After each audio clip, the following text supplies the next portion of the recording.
series. I'm glad that we're getting to see Rogue versus this Shaman again, because Bankyugi came so close to getting the win with his Doomhammer Shaman against the Rogue in terms of just delivering a surprise lethal.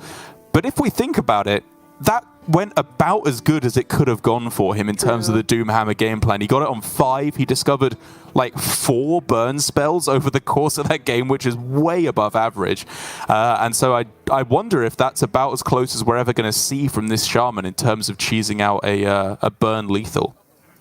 Well, it does get better, Derek. Obviously, Bankyugi should have discovered Storm Strike and Rockbiter weapon instead of the Dunk Tanks. But all jokes aside, obviously that was an above-average pan-out if he is leaning more into the Doomhammer and burn-based half of the deck, because this really isn't truly a Doomhammer Shaman. It's Quest Shaman with 1 Doomhammer as a tech card and none of the support cards in the base deck. If you are trying to get more damage from the Doomhammer, it comes off the back of discoveries only. And now Bankyugi keeping the Lightning Loom in the opener, absolutely agree with. You're not that often going to find the Doomhammer when you only run 1 copy and no Cage Match Custodians, so probably leaning into the regular part of the deck should be game plan number 1. That means looking for Feral Spirit, Canal Slugger even, just any amount of early pressure to make sure that GivePLZ doesn't feel like he has too much time.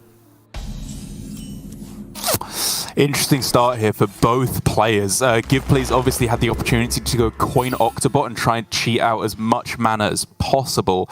But now already for Bankyugi, there are some powerful options available on this turn if you wanted to. Like, this could be Bloom Serpent Shrine Portal. I think you're probably supposed to hold off here for a turn. I don't think it's worth to go for it quite yet. But this at the very least sets up for Lightning Bloom next turn into the Serpent Shrine Portal to be able to complete quest. I mean, it still could have happened this turn, right? Because he would have unlocked one with the Lightning Bloom and then just play Serpent Shrine for 4 attack while he has the spell damage minion on board.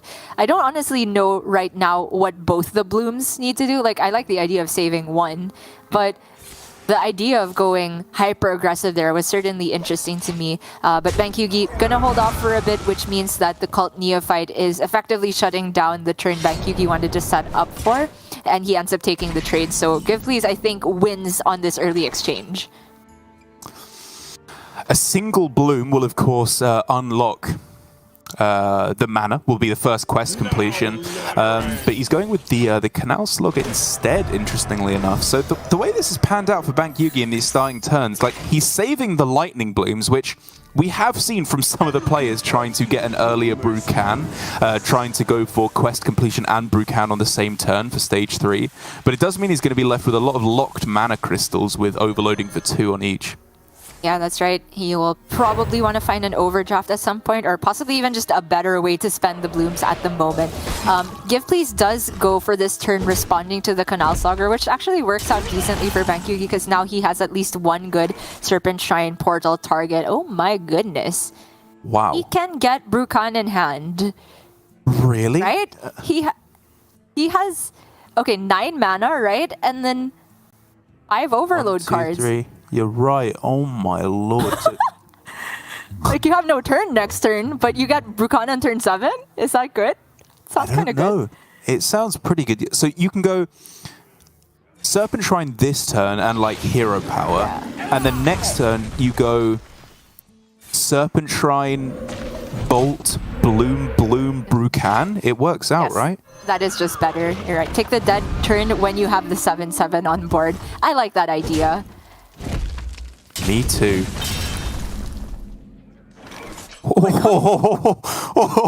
Absolutely Brucan this turn. Oh yeah. And we're just launching everything face, minimum, right? Like, I don't even care about this 5/5. Yeah, I mean, it's just too difficult to clear cleanly here. So if he does go Brucan this turn, like you said, that overloads him for 6 crystals next turn, so he's not actually able to play the charged call, but big deal. He has Brucan and a 3/3. Oh, it's so sick. So we're starting Serpent Shrine, yeah. Gotta get through me. That's not bad armor. either. Yeah. +4 armor at the end of the turn, I think. It's actually huge. That gets him above the 32 damage breakpoint, right? So yeah. Obviously, the 5-5 can go face, but it just makes it that little bit harder for GivePLZ to get lethal, which he's going to need to do soon because this board is overwhelmingly powerful for turn 6. 3 armor, my bad. But yes, sorry. That's possibly one of the earliest Brucons we've ever seen on stream. It will come at the cost of Bankyugi's entire next turn unless he top decks exactly Overdraft. But it's still very powerful. Now, GivePLZ really needs to double down on this advantage he gets in terms of there being no good turn for Bankyugi, but he's already down to 13 because of all those burst spells and the Bear Shark going face, and he needs to deal with this board. So Contact needs to deliver big time. 3 cards played, 4 with Prep, 5 with Concealment, looking to play 2 more before Prize Plunder, ideally. No Shadow Step though. If One Thief can find him Flurry, maybe this works out a bit cleaner. Oh, sorry. Yeah, he just has Foxy One Thief, Prize Plunder. My bad. That's 7. Exactly 7. Okay, fair enough. I think. Pram. I mean, it better be. 1, 2, 3, 4, 5, 6, 7. Yeah, I think that's exactly 7. And yet it still leaves 6 damage on board. That's so scary. Bankyugi gets him down to... Oh my god, he's dead! He's dead! What? Is he dead? No. It's one off. One off. He gets 9 cost minions here, which I don't think can provide lethal. No. But he's effectively dead. Oh my god. Right? What? That was What the hell? ridiculous. You always choose Bankyugi in your predictions. He never disappoints. Okay, hold on, Derek. I need to go get a prop. I'll be right back. Okay. 10 seconds. All right. I mean, yeah, you're just clearing up the must-kill minions, praying that the Blackwing takes out the 5-5 here, I guess. Clear up spell damage probably as well on the Octobot, rather than taking out the Foxy. Would make the most sense to me. All right. Yeah, whatever you said, I agree. It's probably good here because he's just winning. Yep. Spell damage, yeah, get rid of that. Oh! Yeah, oh my god, the the best 5-5. Unbelievable. Give hardly believe it either. That's such a big deal because now the Flame Strike, I guess it's still a clear, but he doesn't get that big of a board advantage. Bankyugi is at above starting health. And he has so many top decks for lethal in the next a million turns. Oh my god! This is the stack the deck in a better order. biggest high roll I've ever seen. He's dead. Just lethal. He's For dead. real this time. This is the best possible Quest Shaman draw. Literally. It's the fastest Brucon on stream for APAC into an overdraft. GivePLZ absolutely deserves this applause, by the way. Oh yeah, I mean, you are justified in being salty here. This was absurd from Bankyugi. Yeah. I have no words. I just have a prop, Derek. This card, the best card in Hearthstone, apparently. I have this because in Hearthstone, the Hearthstone Philippines community actually did this card reveal, and they sent a bunch of us a printout in order to promote it. And a lot of people were saying Overdraft was really nuts when it was first announced. Yeah. And then when it was the first few days of the meta, people weren't necessarily even running it in their Quest Shaman list, or they started with it and felt it was underwhelming. They took it out again. But I think as the learning curve to this deck has evolved, the Quest Shaman, people realize that you want to be turboing the quest. And that means that after first quest completion, you are going to end up with a turn where you're heavily overloaded when you're trying to get to Brucon one way or another. And so the overdraft does become very clutch in that situation. And you've seen no better example of it than right here, proven by Bankyugi. God, what a beast of a man. Just look at that face. Absolutely rolling his opponent with the Quest Shaman. Again, like I said, I've never seen a draw as strong as that, and I doubt I will for a very long time. Forces GivePLZ onto his Brute Demon Hunter now. Obviously, last hero standing this week, which means the Shaman gets to go all over again. Although I don't think you're going to be especially happy with this matchup. I think from what we've generally seen, those Brutes have been coming down a little bit too early. I've loved the way that GivePLZ has played this deck. It's not an especially complicated deck per se, but he clearly knows what he's moving towards in every matchup. Yeah, absolutely. And any doubts we had on his play last week have completely been erased. GivePLZ has been on point this weekend, yesterday and today. On the Brute Demon Hunter, all the macro and micro decisions I think were correct, and he will have to have all those micro optimizations online as he faces Bankyugi once again. Because this matchup, while I do think it is slightly Brute favored, is not the easiest one in the world, right? Mainly because Shaman can either get on board before you get that many brutes in a very significant high pressure way, or they can end up clearing your brutes with relative ease if you only put 1 or 2 of them on board, because they can discover things like Torrent or AoE with spell damage. And so here we go. He does have the kind of hand that can find those cards, as you were talking about. The Discover option, specifically with Torrent, is really what you're looking for. And an early Fireheart is not bad, even if you just have 5 mana. Being able to find a Devolve, a Torrent, as we were saying, is a very big deal. But on the other side of the board, GivePLZ's hand has got the kind of start that can at least start to make up, at least start to calm him down after what happened last game, because this is the stone cold nuts for the Demon Hunter. Insta-full keep from GivePLZ makes a lot of sense. It's the most efficient card draw you can get. It is guaranteed turn 3 quest 1 completion, and it sets you up as nicely as possible for turn 4 second quest and turn 5 third quest. The best possible curve you can get as Brute Demon Hunter. Doesn't have any brutes in the mix just yet, but as soon as they enter the equation, GivePLZ has well enough card draw, you'd have to assume, to get them down nice and early.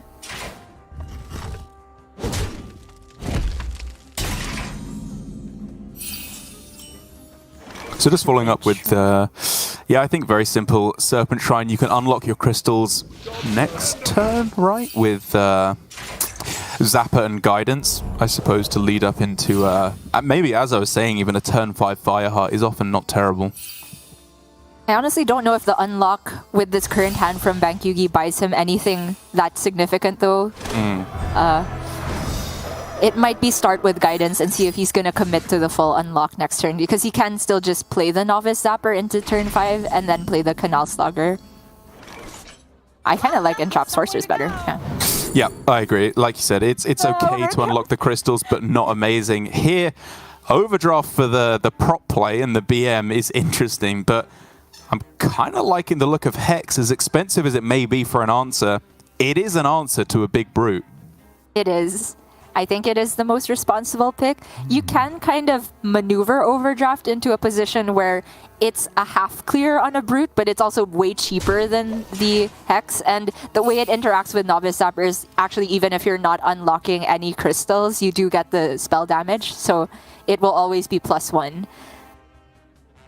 Hurtress is decent here, but probably too slow, right? Just want to get the quest rolling.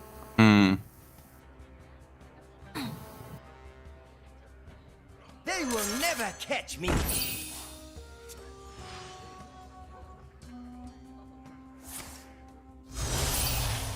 Yeah, double jump, keep drawing through the quest. I think I've liked what I've seen here from GivePLZ mostly, where Glide is not always the earliest priority for him. There's always kind of a weird balance where when you have a full hand, you don't want to play Glide, so you want to play your card draw cards, but you want to play Glide before your card draw cards generally, because then you can draw back into a small hand that has lots of card draw options. But I think when your hand is so big, putting it down to 4 kind of counteracts any advantage that you would get anyway. So just hyper drawing through his quest here by trading, by redrawing with the weapon, and playing all his card draw options is exactly what you should do. Agreed. It's hard to find the perfect balance for Glide as you laid out, but the most salient point, I think, is it's better not to waste the discount. So if you have cards you can play that cost less than their original value before the Glide, that is much better. But he just goes ahead and completes 2 steps of quest all at once. It's Kurtrus on curve, turn 5. Who was I to think it was a turn 6 already good enough type of game? No brutes, but that's an extremely early Kurt. And that means Bankyugi should be piling on max pressure this turn, trying to make it such that GivePLZ is heavily punished if he just drops the 5 mana 7/7 here. I completely agree with the all face game plan with the minions that can go face, of course. Oh man, this is quite a deserving finals for the APAC region here. Demon Hunter Kurtrus on curve here. Brucan on a measly turn 6 last game is embarrassing by comparison here. I mean, if Europe's talent is drawing in Cantor's flow, let them have it. Our talent is playing quest rewards on turn 5, turn 6. Obviously, GivePLZ can't safely do that here. I mean, he can take the risk and say, Bankyugi, you don't have 6 damage burst in hand, but he has a lot of burst in hand and a fire heart. You're not wrong. 13 on board. So if you go Novice Zap, sorry, Fireheart, it has to be exactly double bolt, right, to be able to get there? Yes, very low odds. Overdraft, the first one is dealing 2 and the second one is dealing 1 if you play Novice Zapper first. Not quite good enough. I am interested in the Zapper one way or another though because the landslide looks super clean with it. I think he can hold off on Fireheart for a bit more. Revolve is pretty interesting too. I'm looking here at Novice Zapper Landslide, which deals 4. Right. And then Overdraft, which deals 2. You would then have to trade in the Zapper, the raid leader, I guess. Yeah, I guess the raid leader after you go face with the other 2. It's not quite there. It's a little bit awkward. So you could argue that it's actually better to just go all face and then play the Hex, which means you're not overloaded at all. And so on the following turn, Fireheart is even more likely to be able to get you the lethal. It's true. But if it's all a lethal game plan, do you even just ignore Kurtrus? Like, GivePLZ... Maybe. I don't think he's likely to kill this early. Okay, he's going for the Hex game plan, like you said. Makes sense. Bankyugi, honestly, if he just gets any overload card, is in a great spot because of these overdraft, or at least the first one, dealing a lot of damage. GivePLZ access to very little healing, none of the Soul Shears played yet, but Spirit Jailer's in the mix. He did go for Kurtrus last turn because he didn't really have a clear. That's just how the Brute Demon Hunter works. And if he were to look for one, it came at the cost of playing Kurtrus that turn. So he took the risk. He finds now Spirit Jailer. Fragments, only 1 mana to work with. Can't even deal with the board. Okay, Acrobatics is... a little bit more card draw, but he gets yet more dead options. Oh my god, it's so close, but he's still just dead. Looks like it. Also, what is this hand he gave Bankyugi? Hello? Double Bolt Zapper? That's true, I didn't even look at that. Even if he could clear this board, it'd have to be all of it. He's got 1 last trade to hit Brute. Oh, okay. There it is. That's the card he needed to have a chance. Yeah, with 2 Brutes and the raid leader cleared, I think he is alive on board. He goes down to 10 though, so Zapper off the top. Bankyugi is just lethal, doesn't need to hit the taunts. Spell damage or an additional burst card is all he needs. Oh? Can he just...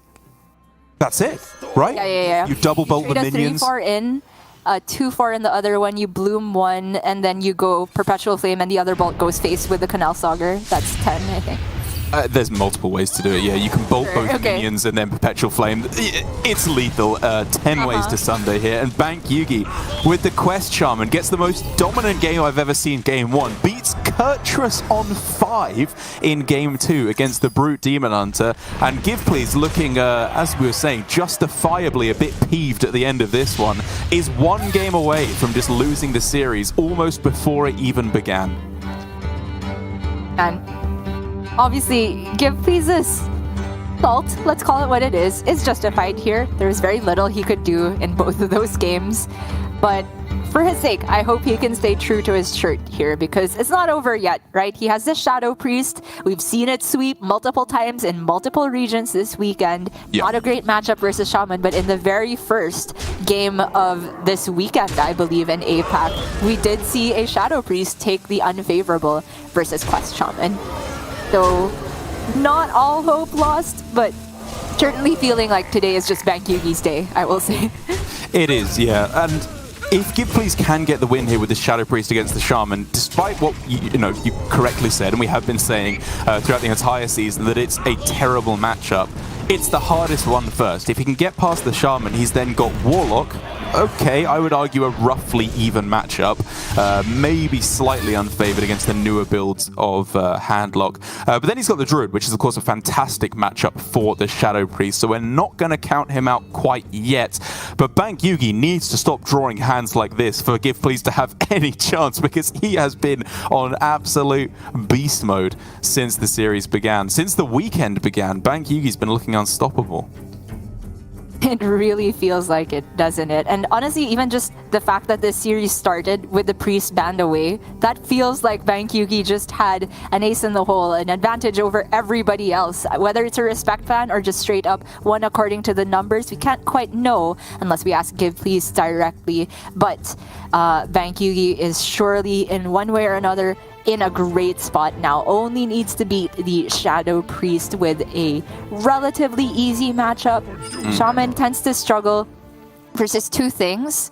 One, it's a board with multiple high health minions that aren't in the range of Perpetual Flame, and two is Gandling. Gandling starts can absolutely get there versus Shaman because it is built in a minion with high health, and it creates minions with high health that are outside of range of just Perpetual Flame. Not impossible to deal with Gandling starts, but significantly more difficult. And I don't actually think we've seen that many turbo Gandlings in the matchups where the Shaman has beaten the Shadow Priest. Yeah, I agree. I think the mulligan here from GivePLZ is absolutely bang on. Frazzled Freshman is too good of a card on turn one to not keep.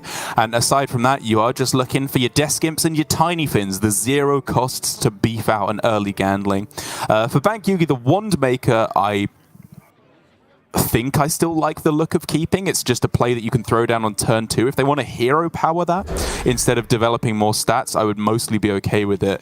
And it still can give you a lot of good one-cost spells, with Flame being the absolute dream, of course. Agreed. I'm a bit surprised at the Guidance Keep, though, because it just doesn't fit cleanly with the idea of keeping Wand Maker. It's supposed to... Well, if you are going for a Wand Maker on turn 2, you're kind of thinking, my ideal next play is one of the 3-cost cards, top deck next, into another 3-cost card, because the curve is just perfect. But oh my god, he's got the blue! He's got the overdraft again! Oh my god. Yeah, it's the... Watch Drag Race. Yeah, I have. Raja fans in here? Well, there is a relatively easy clear if he wants to play Tour Guide, but I feel like the Neophyte is too good to let up. If he wants max pressure, he could play both with the coin, but that's one turn further away from Gandling. High price to pay, but at the moment, since he doesn't have any zero-cost minions, it feels like Gandling on curve isn't that likely anyway. I wonder. And so are you a fan of getting out a 2 and the Tour Guide? Pretty good pressure. Yeah, he's doing it. It does still allow for Bloom's Slogger, but I don't know if I'm feeling it so much anymore now. It just trades very poorly against this 3-2 on board. It's true. Ooh. I'm gonna go ahead and say that's probably slow in this matchup. It can help deal with the board, but man, I'm not sure. Slogger Wind Fury is a little bit interesting against Shadow Priest. Taking a VT and then taking out one of the big targets like I don't know, Gandling or a Merchant is quite nice. Yeah, more than a little interesting, but I will say at this stage of the game, Candle Slogger is not important. It's about Perpetual Flame. It's about dealing with the board. You heal when you're safe. Oi, oi, oi. Slogger Flame. Okay, yeah. It does mean he's Giga overloaded next turn is the problem with this line, whereas it could have been Lightning Bolt, Perpetual Flame, and then use Bloom after. Yeah, and that would have had the flame in quest 1, right? So it unlocks. Maybe that was a bit better. Would have liked a little hasty. Yeah. Either way, yeah, he still gets down Lightning Bolt next turn, which is something at the very least. And GivePLZ gets a hand full of Tour Guides here. But it's still questionable as to whether or not I can get there. The Elusha is obviously fantastic for after gandling, most likely. But as long as Bankyugi doesn't let himself fall too far behind, I still like the position he's in. Yeah. GivePLZ will win the board pretty convincingly next turn, though, because the Canal Slogger dies to this tour guide. It's going to go face here, but next turn it will die to the tour guide. I'm pretty sure it'll go face here.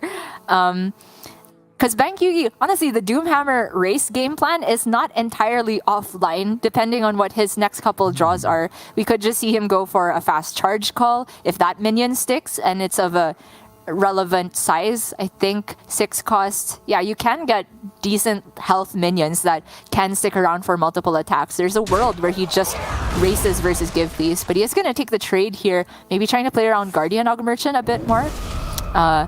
But this makes it very easy for GivePLZ to just go tour guide with the Gandling. Yeah, it does indeed. There was a spell played last turn for Bankyugi, so the Fireheart becomes a little bit more tenable when there is the possibility for Torrent, of course, to be able to cleanly take out the Gandling. But it looks like he's not believing in that. Instead going for Charged Call to try and find some kind of rush.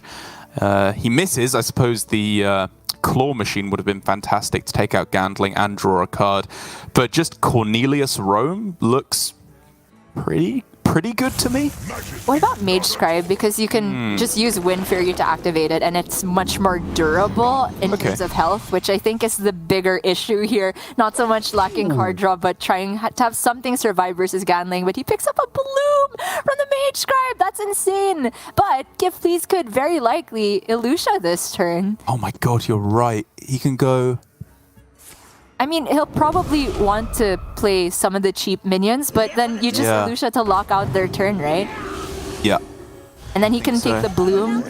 Not that it really achieves anything for GivePLZ, but it won't be in Bankyugi's hand. Oh man, this Wind Fury minion is low-key pretty annoying though, to be able to clear off some of your minions. But yeah, absolutely you still take it. It's never getting any better than this. And even though it's Bloom nothing, I still think it's better than Bloomin' nothing. Yeah. So he can remove 8 power on board, and then there will be 11 on the other side. Right. So we're looking at the need for Void Touch to Tendon would be 3/6, still just off lethal. But still in a good spot. He's seen Bankyugi's hand. I guess the Fireheart is a little bit scary, but the important thing is there's no healing in the hand, right? So as long as he can bank damage face, should be relatively safe. The Doomhammer Storm Strike is there for 8 damage. Oh yeah, I keep forgetting. I'm being stupid. Yeah. No, they missed it in Europe too. It's all right. 4 of us didn't see it. But it's a 4/4. That's it's a 4/4. Yeah, a 1-mana 4/4. You're not going to turn your nose up. But now it's time for Fireheart to work some magic here. No spells played last turn, obviously, so the Torrent is not a possibility. But if you can Overload, which you can do, all of a sudden Landslide becomes good. Tidal Wave is obviously good next turn, but you're not getting there first. You're not. So I think he bolts first. So now he can draft something to have the Neophyte trade in. GivePLZ's mouth has fallen open. He's like, is Bankyugi doing it again? Is he going to pull some magnificent trick out from Fireheart? Guidance. Oh my gosh, that can get him a Bloom. GivePLZ. Oh, those are good. Another overdraft. What happened? What did he... he clicked really quickly. I think didn't even see. Yeah, I didn't even see what the other options were. I think he might have misclicked there. Maybe. I didn't even see what happened. Overdraft? Oh no. Oh no. I think it was a misclick. Yeah, you've got to trade to hit Bloom. And that's not it. And that's going to be the game to GivePLZ. He manages to pull out the unfavorable Bankyugi. Wow. Really kicking himself here. I honestly don't know if there were any options that could have saved him. He had very little mana to work with at that point, but obviously we'll have to go back and check. It went so fast that only Bankyugi can really know.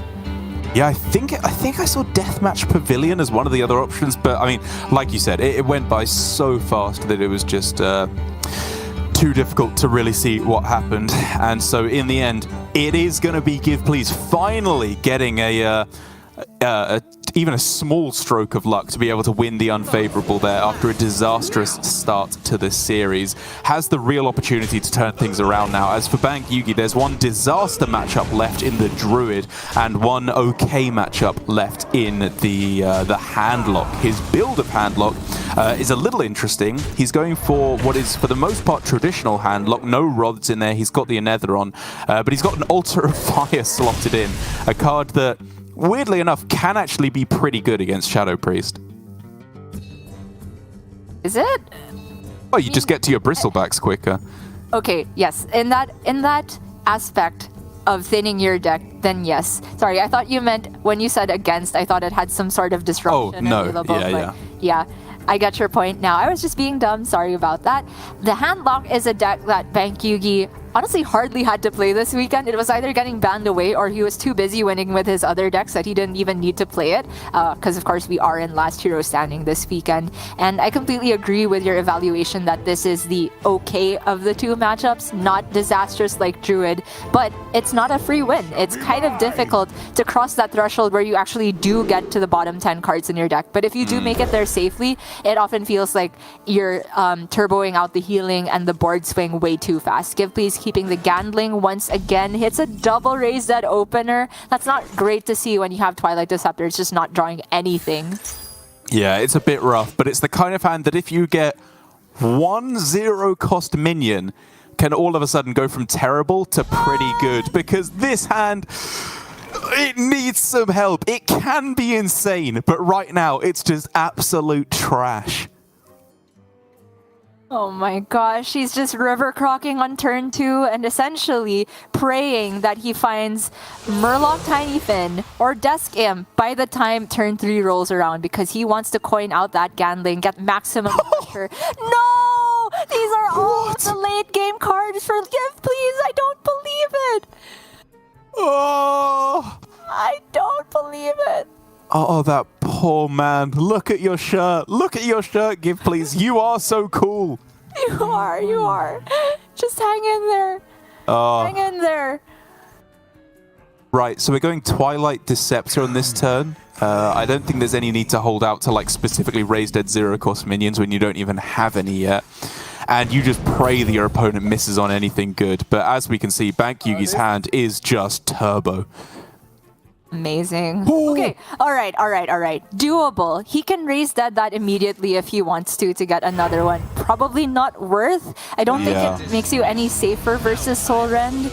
I'd honestly be interested in trying to have the Gandling as a raise dead target more likely. So I think it's okay to wait before the first raise dead. Yeah, I agree. It's gonna hold back. Ooh, that's a spicy top deck. Now all of a sudden we could see Null plus Unstable Shadow Blast in order to clear the board. It could just be tap Shadow Blast is probably good enough as well. Yeah, sure. Setting up for a better Soul Rend, which means GivePLZ is going to look for Guardian Og Merchant. And the race set will guaranteed get him Gandling and a Tiny Fin. So that's actually still just a good turn. And he gets the Guardian. Okay. Yeah, 2 sets of that. Yeah, you're going Gandling and definitely one. Are you playing both the Tiny Fins here? Just pray that they don't have Soul Rend. Kind of getting to that point. Yeah, wow. Very disciplined from GivePLZ, and it's going to work out for him, right? However, Bankyugi has the full clear with the Null and the Soul Rend. I think it's worth. Yeah, the old Null and Soul will get the job done nicely here. Deletes 5 cards from his deck, which means next turn he's just a tap away from active Baron Scavenger. He doesn't have Bristleback quite yet, and he's at 18, so it's a little bit scary, but honestly, he has Tams and Drain Soul. He's fine. Yeah, he's just absolutely laughing. I hadn't even clocked how close he was to the 10 cards or less portion of his deck. And all those burns, the touches hurt, I suppose, but it's fine. He's still winning. Oh, the Tamsin Bolt! I guess it's not that good with the Divine Shield here. I need to hold my horses a bit. This is a very threatening board from GivePLZ. And if Bankyugi does this tap, it will get him the 1-cost Baron Scavenger. Yeah. But what's he doing with the rest of the turn? Bolt a 4/4? I'm wondering if there's any nonsense you can pull off with, like... no, I was going to say shooting your own Tamsin, because you can go, like, shoot your own Tamsin to go Raise Dead to get 2 minions back in hand, and then maybe go Null plus the 0 mana Drain Soul to be able to clear off the Gandling. But that might be getting a little fancy. Oh, wow. Very, very creative. You're thinking many dimensions ahead of me there. I think I'm in the 0th dimension there. I'm just a infinitely small point in this one. But Bankyugi is in whatever dimension is the strongest because he tapped into Mortal Coil, the perfect top deck, to allow him to actually clear the Gandling while playing the 6/6. Okay, so Ilusha, and if you hit Piggy in their hand, if they have the Bristleback, then you can clear the 6/6, and maybe then you have enough pressure to get through. Good spot, but all he's gonna get is a measly Drain Soul. You can Raise Dead, right, for a couple of Tiny Fins as well, which is something. Yeah, I don't think he's concerned if he gives Bankyugi a Gandling at this point. Yes, no, exactly. Yeah, I like that. Okay, that's pretty good, actually. Bankyugi still has Shadow Spell, so that can get Bankyugi the other Soul Rend. Oh, that's true. He wouldn't have mana because he'd have to tap first in order to get there, right? Yeah, that's true. Also, he needs to survive this turn. Oh no, wait, it's Bankyugi's deck anyway, so it doesn't work with the Twilight Descent. Oh no, sorry, yeah. And he doesn't survive this turn. Yeah. So, getting ahead of myself, I think GivePLZ has managed to pull this one back. If he taps and gets the other Augmerchant, he can ping one Augmerchant, but he's not progressing quest, right? So he doesn't get any healing back. Yeah, I think he'd just be dead. GivePLZ manages it off another goodness. well-timed Ilusha, just barely. Bankyugi, the stress is starting to set in from the misclick a while ago. Oh my goodness, both our players need to calm down a little bit. One more game left for Bankyugi's redemption, and one more game left for GivePLZ to complete a reverse sweep. Man, I can't believe he won that one. It was well played from him. It was a very disciplined approach to go for just the right number of Raise Deads, just the right number of failed students each turn, so that he didn't overextend into the Soul Rend. And it gave him that perfect one last turn of development and allowed Ilusha to close things out. And what went from a disastrous starting hand was turned into gold by some strong play. It was just very well recognized from GivePLZ that when you don't hit the amazing early curve, like ideally you just want to go attendant, beat them down, give them as little chance as possible to tap and backfire to find Soul Rend. But when you're given a hand that says Gandling Raise Dead, you can do creative things like trying to get Gandling from Raise Dead, even though it's very rare that you can actually curate that. It allowed GivePLZ to build 3 mid-range boards back-to-back, survived a Soul Rend, survived past a Baron Scavenger as well, and having that Ilusha, which looked like a terrible draw in the opener, all of a sudden became the winning play once he recognized that he could protect just enough threats on the other side to set up a 2-turn lethal. Very cleanly done, but now he has one more matchup versus Bankyugi's Anaconda Druid. And you know what? This is the easiest of the bunch. We did see GivePLZ take an unfavorable a while ago, but somehow I feel like it's more difficult for Bankyugi to take this unfavorable.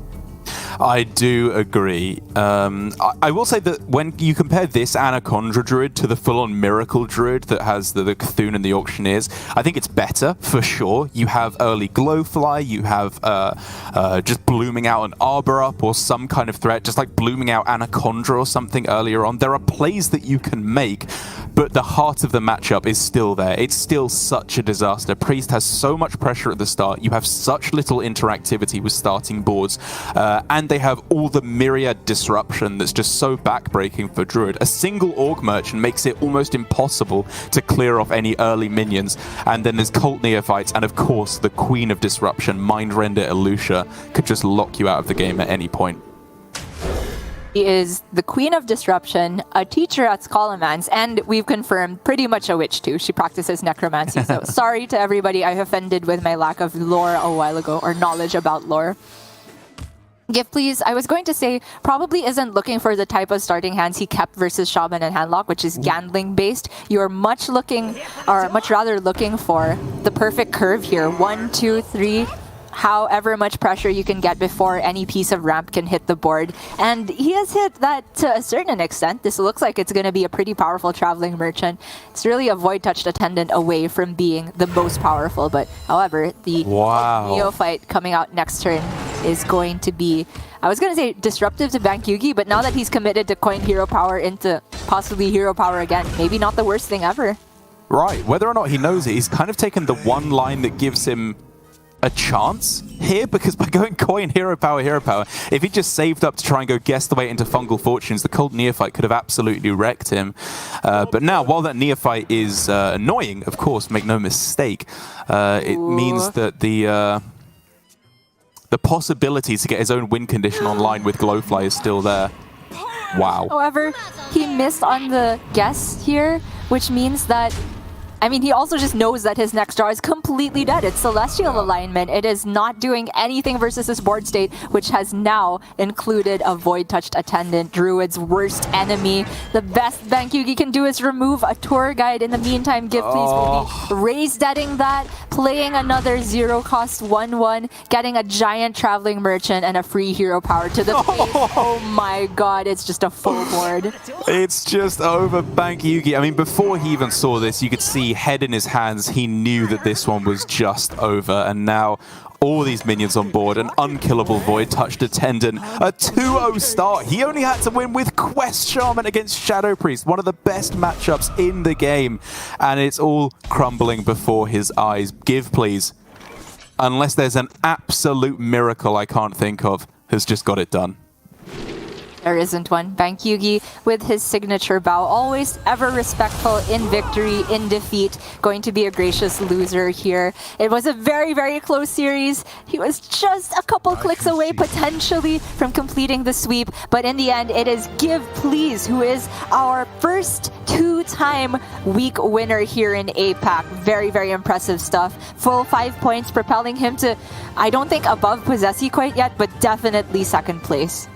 Heart racing there for GivePLZ as well. You can just tell the emotions are running so high after being so angry after that start to the game, I would guess. Like, you know, giving us the full salty clap. He's one of the few players here in Asia Pacific who will really show when he is upset with how a game has gone. And, you know, as we said, you should be. It was as bad of a situation as you can be in. Bankyugi got an incredibly lucky start to the series, but he played well throughout. I think his Shadow Priest play was very much on point. His play throughout the entire weekend was very much on point. It's a huge redemption story for GivePLZ, who last week was just looking a bit of a mess, to be honest. He was throwing multiple games over the weekend, really not living up to the caliber of player we believe he can be. But now being our first repeat victor of the series, right up towards the top of the leaderboard. I think he'll be second only to Possessi at this point. He's just unassailable now at the top, and I think playing very, very well alongside it. I would agree. And even though that means yours and my prediction is wrong once again,